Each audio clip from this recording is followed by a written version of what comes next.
Hey everybody, it's Sheena. Today I'm doing my December wrap-up and a little bit of a current reads video for you.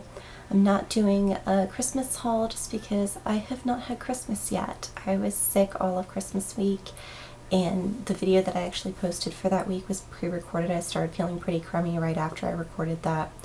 So I haven't actually had Christmas with my family yet. My dad just had surgery, so I can't go see him until he's more recovered and I'm more recovered. So today you get to see what I've been reading for the last couple of weeks.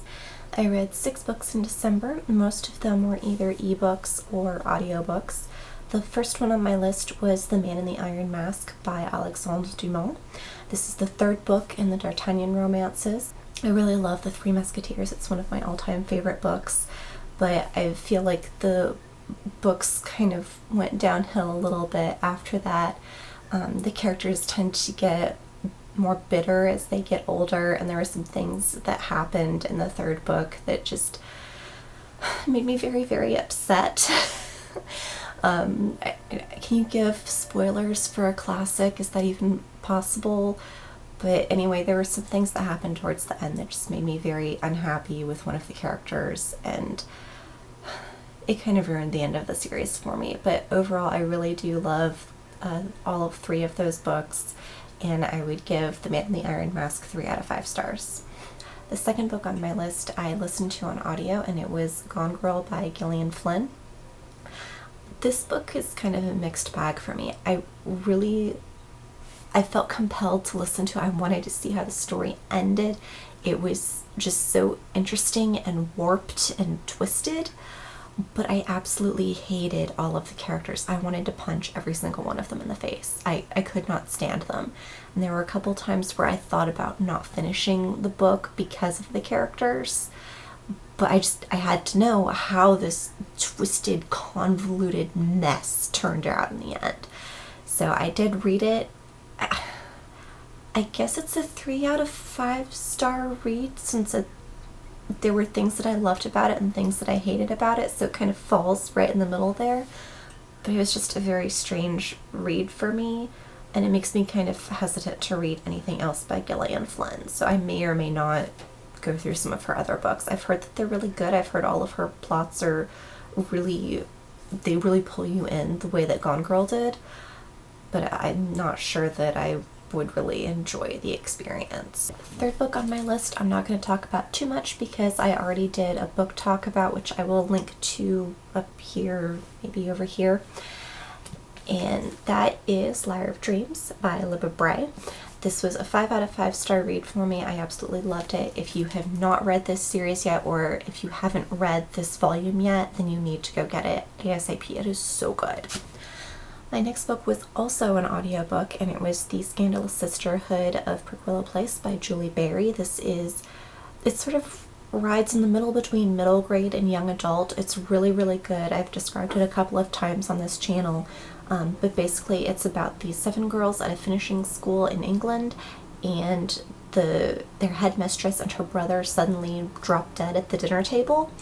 And for various reasons, all 7 girls decide that they are going to hide these deaths, and they're going to try and uncover who actually killed them, because they're pretty sure that it was murder. And they're just going to pretend that their headmistress is still alive so that they can stay at the school and stay together. And things go wrong for them pretty much from the get-go. This book was so hilarious. One of the girls has to dress up as their teacher to fool the people around them, and it's just hilarious. It's a wonderful book. If you are a fan of A Series of Unfortunate Events, then you will love this book. It's wonderful. The next book on my list, and the only other physical book that I finished in December, is kind of a disappointment for me. I really, really wanted to like this book. It got a lot of hype on Goodreads. I loved the last book that I read by this author, and it made me really excited to read this one. And unfortunately, I knew from the very first page that I had made a terrible mistake in purchasing this book. I know a lot of you guys are going to disagree with me on this, probably going to be a little angry with me. I did not like this book at all. I'm rating it 2.5 out of 5 stars, mostly because I felt like it was very rushed in the writing. The beginning starts off very slow. There's kind of an info dump because this is supposed to basically be the 8th book in a series, but it just, okay, the beginning starts off really slow. You don't actually get into the action until right about here, I think. So this whole part right here, this is Simon wandering around Watford going, where's Baz? Where's my roommate? What's happened to him? Where is he gone? Really? There's no plot in this entire section of the book. So finally, the plot kind of kicks into gear here, but I did not connect with the characters. For me, the best part of the book was Penelope. I kind of liked Baz. I didn't really like anybody else.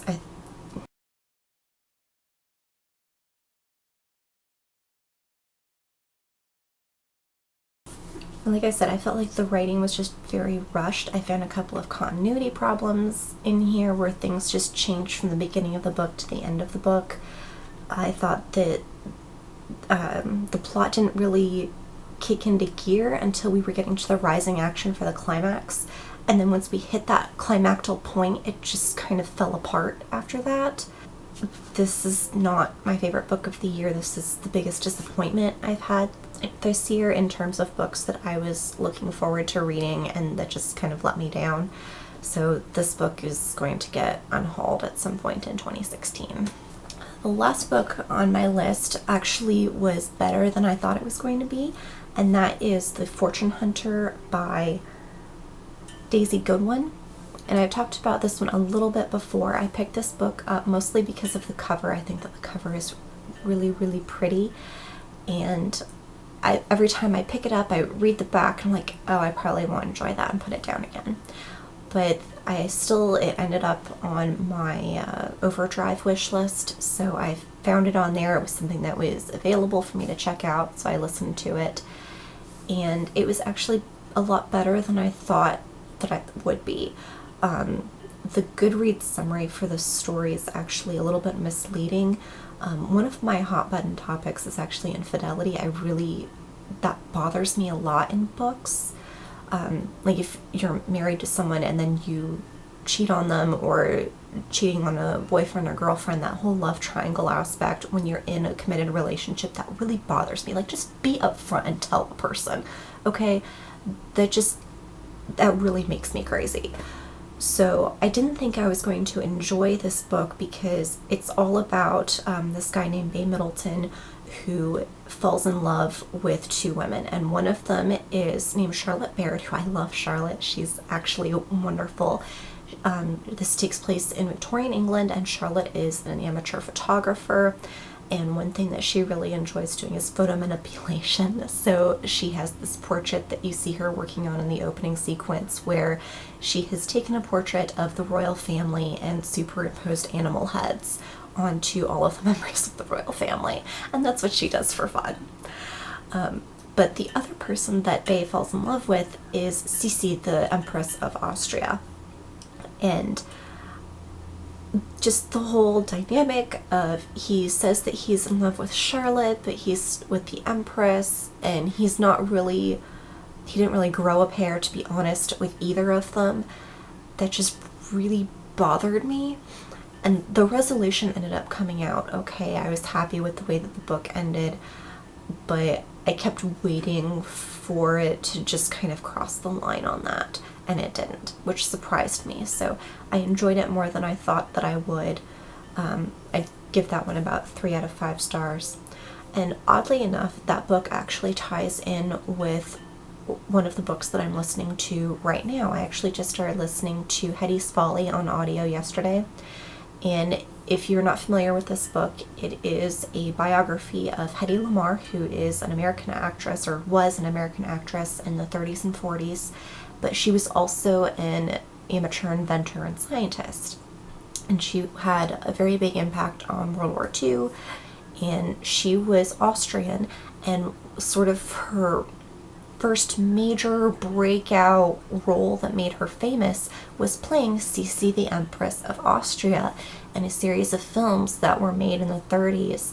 And I actually saw those films when I was a lot younger. My mom saw them on TV when she was a kid and showed them to me. They were on Netflix, and I really enjoyed them. That was my first introduction to Sisi, and that's really the only thing that I've ever heard about her was through these biopic drama movies. And then it was kind of funny to see her show up in this book after having not heard anything or read anything about her since I was, maybe 16. And then for the next book to also be tied into her in some way. So I thought that was kind of a funny coincidence. But that's what I'm listening to right now. I'm really enjoying it so far. I'm about 20-25% into it, so I haven't gotten very far, but I am enjoying it. One of the other books that I am reading right now is Reap the Wind by Karen Chance. This came out in November. It was one of my most anticipated books of 2015, and I'm really enjoying it. I'm reading it very slowly right now because while I was sick, I couldn't read very much. So I'm reading this right now. I'm really enjoying it, very excited. The other book that I'm reading right now, my ebook, is still The Mummy by Jane Loden. I'm still working my way through that. I'm still enjoying it. It's very, very dense, and it's not something that I can sit down and read for long periods of time because of the language in it. It's very dense, very flowery, and it can be difficult to read for more than 15-20 minutes at a time.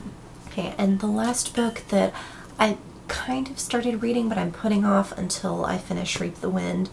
But this was my Christmas present from my roommate, and I absolutely love it. I'm so happy. It was the only thing that I really asked for Christmas, especially in terms of books. It's the illustrated edition, and it's the UK version. I can't tell you how happy I am to have this. I read the first chapter almost immediately just so that I could kind of get the excitement out of my system. But this is like my favorite thing right now, and I can't wait to actually get into reading it. So that is what I'm currently reading, what I just finished wrapping up. I'm going to leave information on all of those books down below, and also all my social media links. Feel free to leave a comment. Let me know what you're reading, what you think about any of these books. Let me know if you disagreed with me. I know that I probably gonna have a lot of people disagreeing with me on Carry On, but I wanted to like that book so much, and it didn't do it for me. So anyways, I will see you guys next week. Ta-ta!